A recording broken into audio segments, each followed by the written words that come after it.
दोस्तों आज के वीडियो में मैं आपको बताने वाला हूं कि गमले की पुरानी मिट्टी को नया कैसे बनाएं। आज मैं आपको बताऊंगा कि गमले की जो मिट्टी पुरानी हो गई है उसको हमें रोग मुक्त कैसे करना होता है। साथ में अगर आपकी मिट्टी काफ़ी समय से आप गमले में इस्तेमाल कर रहे हैं और अब उसमें जो है पौधे अच्छे से नहीं बढ़ रहे हैं तो उसे फिर से नई मिट्टी की तरह नया कैसे बनाएं, उसमें क्या क्या आपको फर्टिलाइज़र मिलाने हैं, कैसे उसे स्टरलाइज करना है और कैसे उसे पूरी तरह से नया बनाना है। तो आज का वीडियो पूरा देखिएगा। नमस्कार दोस्तों, मेरा नाम है दीपक और आप देख रहे हैं terrace and gardening YouTube channel.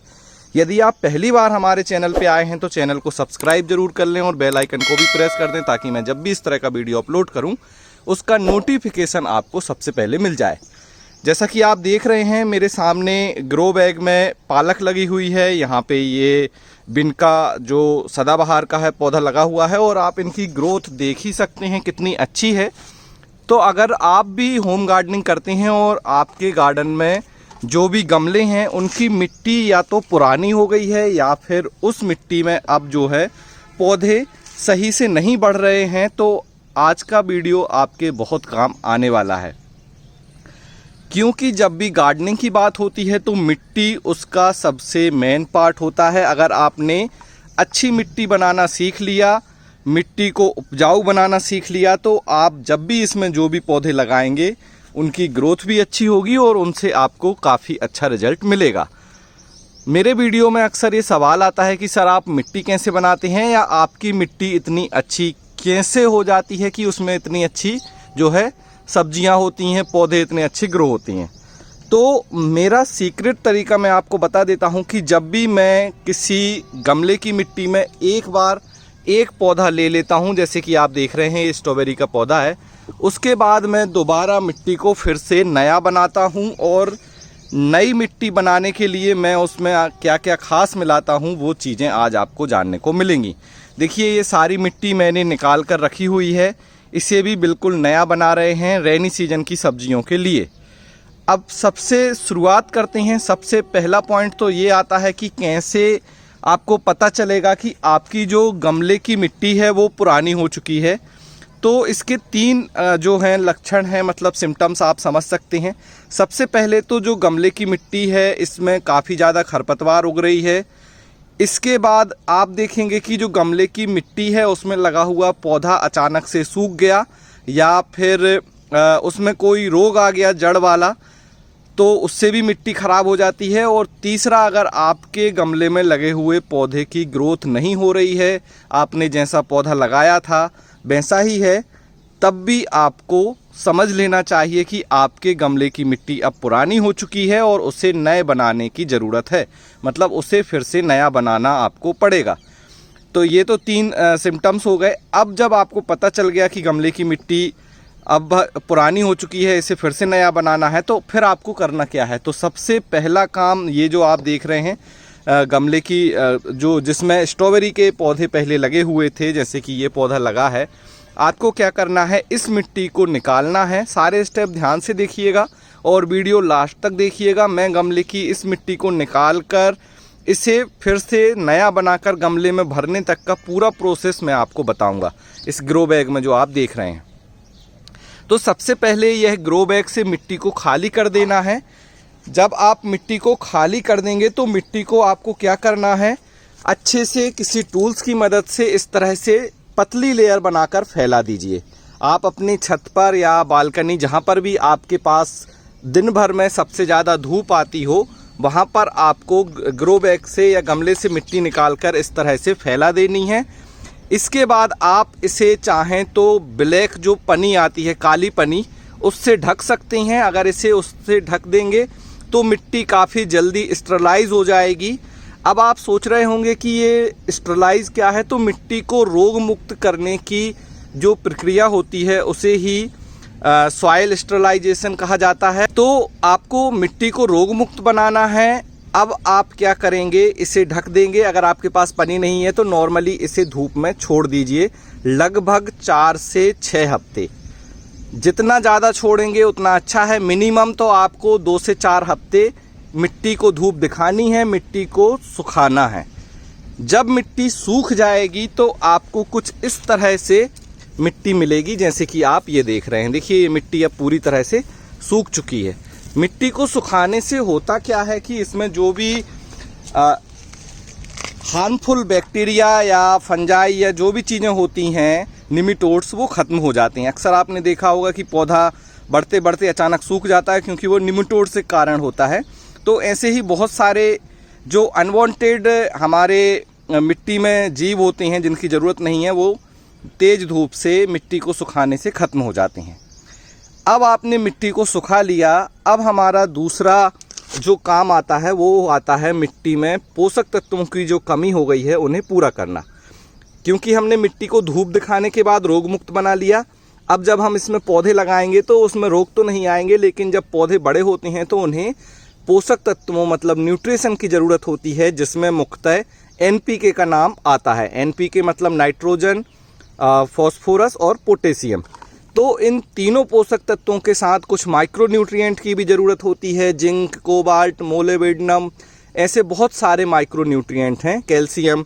तो इनके लिए अब हम क्या करेंगे, इस मिट्टी में जो पुरानी मिट्टी है हमारी, इस मिट्टी में मिलाएंगे ऑर्गेनिक फर्टिलाइज़र। अब ये सारे ऑर्गेनिक फर्टिलाइज़र कैसे आपको मिलाने हैं, क्या क्या मैंडेटरी हैं और कौन से फर्टिलाइज़र ऑप्शनल हैं, इसके बारे में मैं आपको बता देता हूँ।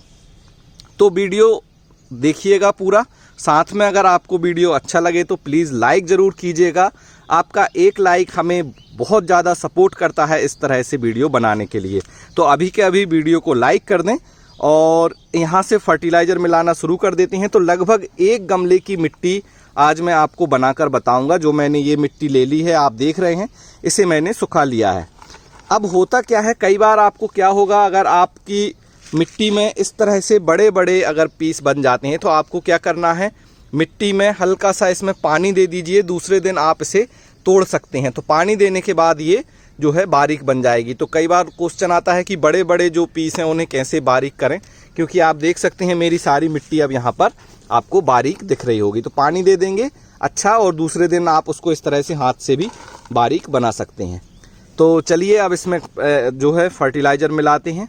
दोस्तों इसमें मैं, जैसे कि अब आप देख रहे हैं, ऑर्गेनिक फर्टिलाइज़र मिलाने जा रहा हूँ। तो इसमें कुछ खास फर्टिलाइज़र हैं जो आपको मिलाने ही मिलाने हैं। वह है गोबर की खाद, वर्मी कंपोस्ट। दोनों में से कोई एक भी मिल जाएगा तो चलेगा। अगर दोनों मिलते हैं तो बहुत अच्छी बात है। इसके बाद आपको इसमें जो है दूसरे फर्टिलाइज़र, जैसे कि ऑर्गेनिक पोटास, रॉक फास्फेट जो आप देख रहे हैं, ऑर्गेनिक नीम खली जैसे आप ये देख रहे हैं, और सरसों की खली, मस्टर्ड केक, इन सभी को मिलाना है। अब इसमें से मैं आपको बता देता हूं कि किसको कितनी मात्रा में मिलाना है। और एक और ख़ास बात बता देते हैं कि अगर आपकी मिट्टी हार्ड हो जाती है गमले में भरने के बाद, तो आप इसमें मिला सकते हैं कोकोपीट। अब कोकोपीट क्या होता है, तो कोकोपीट नारियल के जो छिलके होते हैं उससे बनाई जाती है, छिलकों से पाउडर फॉर्म में, ये आप देख रहे हैं। तो कोकोपीट मिला लीजिए मिट्टी में। कोकोपीट मिलाने से क्या होगा, मिट्टी की जो पानी को होल्ड करने की कैपेसिटी है वह भी बढ़ेगी, और साथ में इसमें क्या होगा, आपकी मिट्टी जो है हार्ड नहीं होगी। तो देखिए इस तरीके से कितने तक आप परसेंट तक मिला सकते हैं। 20 से 30% आप जितनी आपने मिट्टी ली है उसमें 20 से 30% तक कोकोपीट आप मिला सकते हैं। कोकोपीट हमने मिला ली। कोकोपीट के मिलाने के बाद हम मिलाएंगे इसमें जो आप ये देख रहे हैं हमारे गोबर की खाद। अब ये गोबर की खाद में खास क्या है, तो यह पूरी तरह से डिकम्पोज होनी चाहिए। मतलब अगर आप ताज़ा गोबर यूज करेंगे तो फिर आपको नुकसान हो सकता है। तो देख सकते हैं आप, ये गोबर की खाद 2 केजी ये गोबर की खाद है। और एक जो गमले की मिट्टी है, अगर मैं 12 बाई 12 इंच की बात करूं या 15 बाई 15 इंच, तो 2 जो केजी खाद है वो सफिशियंट है। 2 से 4 मुट्ठी आपको खाद लेनी है। आप देख सकते हैं कलर से ही आपको पता चल जाएगा। पूरी तरह से यह डिकम्पोज गोबर की खाद हमने इसमें मिला दी। ताज़ा गोबर नहीं मिलाना है, ध्यान रखिएगा, मैं बार बार इस बात को रिपीट करता हूँ। अब देखिए गोबर, जब हमने गोबर की खाद मिला दी, इसके बाद मैं मिलाऊंगा इसमें वर्मी कंपोस्ट। तो अभी जैसे कि हमने गोबर की खाद मिला दी है तो वर्मी कंपोस्ट मिलाना अब ऑप्शनल हो जाता है, इसलिए मैं आपको बस थोड़ा सा मिलाकर दिखा देता हूं कि कैसे हमें वर्मी कंपोस्ट को मिलाना है। ये देखिए ओरिजिनल क्वालिटी का वर्मी कंपोस्ट। और जो मैं ये खाद बता रहा हूँ ये सारी चीज़ें आपको मिलेंगी वेबसाइट organicbazaar.net पर, वहाँ पर जाकर आप खरीद सकती हैं। डिस्क्रिप्शन में मैं सभी जो फर्टिलाइज़र हैं इनकी लिंक दे दूँगा। तो लगभग यहाँ पर ये जो 2 kg हमारा वर्मी कंपोस्ट था, 2 से 4 मुट्ठी हम इसमें वर्मी कंपोस्ट डाल देंगे। यहाँ से हमने वर्मी कंपोस्ट मिला दिया, गोबर की खाद मिला दी। अब हमें मिलाना है ये दोनों चीज़ें, इसमें आपको ज़रूर मिलाना है। 2 में से 1 मिल जाती है तो भी चल जाएगा। अब आपको मिलाना है इसमें नीम की खली। यह मिलाना बहुत ज़रूरी है। अगर आपके मिट्टी में चींटी आती हैं, अगर आपकी मिट्टी में जो है फंगस लग जाती है, पौधे ख़राब हो जाते हैं, तो नीम खली ज़रूर मिलाएं। एक गमले की मिट्टी में आप लगभग इसको आधा पैकेट मिला दें। लगभग 400 से 500 ग्राम नीम खली आपको मिला देनी है। नीम खली के बाद आपको मिलाना है सरसों की खली। तो आप ये देख सकते हैं, ये देखिए ये है हमारी सरसों की खली का पाउडर जो आप सामने देख रहे हैं। तो सरसों की खली हम मिलाएंगे नाइट्रोजन के लिए। हमारे पौधों को नाइट्रोजन की भी ज़रूरत होती है, तो नाइट्रोजन के लिए हम मिला देंगे सरसों की खली। और ये भी लगभग 400 से 500 ग्राम आप एक गमले की मिट्टी को जब आप फिर से नया बनाना चाह रहे हैं तो आप मिला सकते हैं। ये मैं तब बात कर रहा हूँ जब आपने पहले ही मिट्टी में और न्यूट्रिशन मिलाए होंगे, क्योंकि इसे हम दोबारा नया बना रहे हैं। इसके बाद हमें मिलाना है, आप ये सामने देख रहे हैं ऑर्गेनिक पोटास। ये होता है पोटेशियम के लिए। तो ऑर्गेनिक पोटास की 2 मुट्ठी हमें इसमें मिला देनी है। इस तरह से आप देख सकते हैं, इस तरह से आपको ये मिलेगा। तो पोटास, ऑर्गेनिक पोटास पोटेशियम के लिए होता है और इसकी 2 मुट्ठी हमने मिला दी। अब मैं मिलाता हूँ इसमें बोन मील, जैसा कि आप ये सामने देख रहे हैं।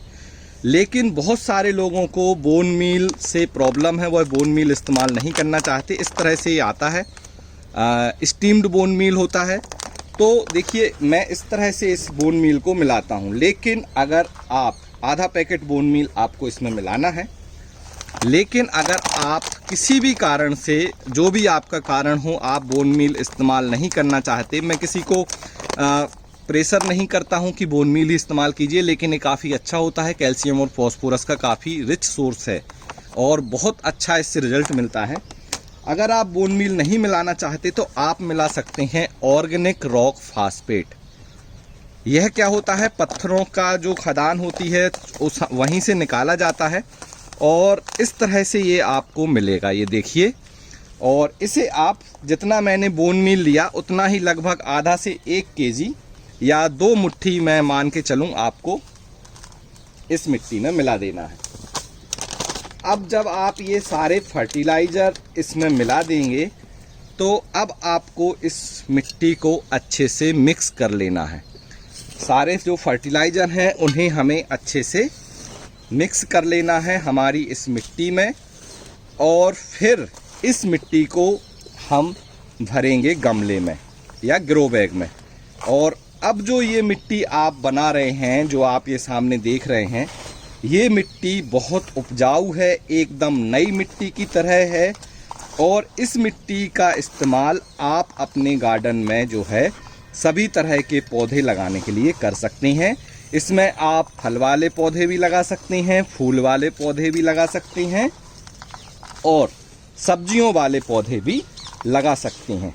तो सभी तरह के पौधों को लगाने के लिए यह जो मिट्टी है वो तैयार हो गई है। अब आपको इसमें स्पेशली ज़्यादा खाद कोई नहीं मिलाना है। पौधे लगाने के बाद भी आपको 1 से 1.5 महीने तक कोई भी खाद मिलाने की ज़रूरत नहीं है। उसके बाद आप अपने हिसाब से वर्मी कंपोस्ट या दूसरे खाद इसमें मिला सकते हैं। और मैं आपको बता दूं कि ये जो मिट्टी है जो मैंने बनाई है, आप देखिए मिट्टी में कितना अच्छा टेक्सचर आ गया है और जो मिट्टी है पूरी नई मिट्टी की तरह हो गई है। ये देख सकते हैं आप कितना अच्छा इसमें टेक्सचर है, कितना अच्छा इसका आप देखने में कितनी अच्छी लग रही है और पूरी तरह से न्यूट्रिशन रिच है। अगर आपके पास मिट्टी नहीं मिलती है आपके एरिया में तो आप इस तरह का जो है ऑर्गेनिक पॉटिंग सॉइल ले सकते हैं। यह मिट्टी पूरी तरह से जो है पोषक तत्वों से भरपूर है और इसमें सभी तरह के पौधे लगाए जा सकते हैं। अगर आपके एरिया में आपके पास मिट्टी नहीं मिलती तो आप सीधा हमसे इस तरह की मिट्टी खरीद सकते हैं। यह 1 केजी, 2 केजी, 5 केजी, 10 केजी की पैकिंग में अवेलेबल है। अब ये देखिए मिट्टी हमने बना ली। अब इसको जो है आप ग्रो बैग में भरकर रख लीजिए और जब भी इसमें जो भी पौधे आपको लगाने हैं आप उसमें पौधा लगा सकते हैं। तो इतना आसान है पुरानी मिट्टी को नया बनाना और इसको फिर से इस्तेमाल करना। जल्दी से मैं रिपीट कर देता हूं कि हमने कैसे कैसे क्या क्या प्रोसेस की है मिट्टी को नया बनाने के लिए। तो सबसे पहले जो गमले की मिट्टी है उसे गमले से निकालना है और धूप दिखानी है लगभग 4 से 6 हफ्ते, लेकिन मैं कम से कम की बात करूं तो मिनिमम 2 हफ्ते आपको उसे धूप में ज़रूर रखना है। धूप दिखाने के बाद जब मिट्टी पूरी तरह से ड्राई हो जाए तो उसमें आपको मिलाना है न्यूट्रिशन के लिए ऑर्गेनिक फर्टिलाइज़र। ऑर्गेनिक फर्टिलाइज़र में गोबर की खाद या बर्मी कंपोस्ट में से जो भी आपको मिल जाए उससे ज़्यादा मात्रा में मिलाना है। इसके बाद नीम खली मिलाना है, सरसों की खली, ऑर्गेनिक रॉक फास्फेट और ऑर्गेनिक पोटास। आप इसमें बोन मील भी मिला सकते हैं जैसे कि मैंने इस्तेमाल किया है। इसके बाद आप इसे अच्छे से मिक्स कर लीजिए। मिक्स करने के बाद आप इसे ग्रो बैग में भरकर इसमें पौधे लगा लीजिए।